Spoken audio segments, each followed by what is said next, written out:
शीर्षक, कर्म का विज्ञान और फल का विधान। मेरे प्रिय साथियों, कल्पना कीजिए आप एक अंधेरे कमरे में खड़े हैं और आपके हाथ में एक गेंद है। आप उस गेंद को पूरी ताकत से सामने वाली दीवार पर मारते हैं। क्या होगा? आहिर है वह गेंद उतनी ही रफ्तार से लौटकर आपके पास वापस आएगी। यही कर्म है। आप जो ब्रह्मांड को देते हैं वही लौटकर आपके पास आता है, न कम न ज्यादा। आज हम अक्सर शिकायत करते हैं, मैंने इतनी मेहनत की फिर भी सफल क्यों नहीं हुआ, या उस बुरे इंसान के साथ इतना अच्छा क्यों हो रहा है। दोस्तों, श्री कृष्ण ने कुरुक्षेत्र के मैदान में अर्जुन को जो कर्म योग सिखाया वह कोई किताबी ज्ञान नहीं बल्कि सफलता का सीक्रेट कोड था। भगवान ने कहा, अर्जुन, युद्ध लड़ना तेरा धर्म है, लेकिन जीत हार तेरे हाथ में नहीं। सुनने में यह बात थोड़ी अजीब लगती है ना? अगर जीत हाथ में नहीं तो लड़ें क्यों? लेकिन गहराई से सोचिए, जब आप किसी काम को करते समय उसके रिजल्ट यानी फल के बारे में सोचते हैं तो आपके दिमाग का आधा हिस्सा भविष्य की चिंता में डूब जाता है। आप डरते हैं, आप घबराते हैं और आपकी एकाग्रता टूट जाती है। श्री कृष्ण कहते हैं, फल की चिंता छोड़ने का मतलब आलसी होना नहीं, बल्कि अपनी 100% ऊर्जा वर्तमान के कर्म में झोंक देना है। जब आपकी पूरी शक्ति केवल कर्म पर होती है तो वह कर्म इतना शक्तिशाली हो जाता है कि सफलता को आपके कदम चूमने ही पड़ते हैं।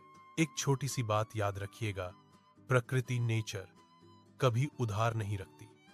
अगर आपने आज पसीना बहाया है तो उसका हिसाब कहीं ना कहीं लिखा जा रहा है। फल मिलने में देरी हो सकती है, लेकिन अंधेर नहीं है। एक किसान जब बीज बोता है तो वह अगले दिन फल की उम्मीद नहीं करता। उसे पता है कि मौसम आएगा, खाद और पानी अपना काम करेंगे और वक्त आने पर पेड़ फलों से लद जाएगा। हमारा जीवन भी ऐसा ही है।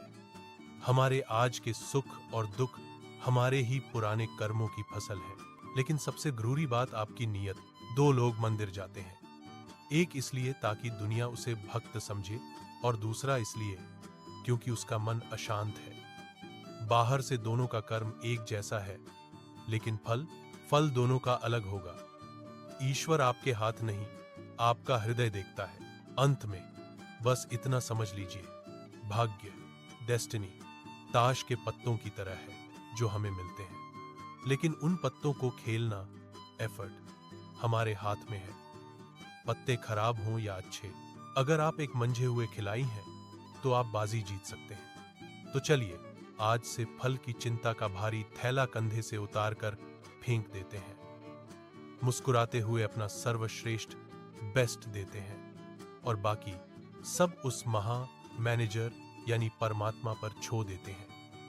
याद रखिए, जो कर्म निस्वार्थ भाव से किया जाता है वह व्यक्ति को इंसान से भगवान बना देता है। अपना कर्म ऊंचा रखिए, फल अपने आप ऊंचा हो जाएगा। धन्यवाद।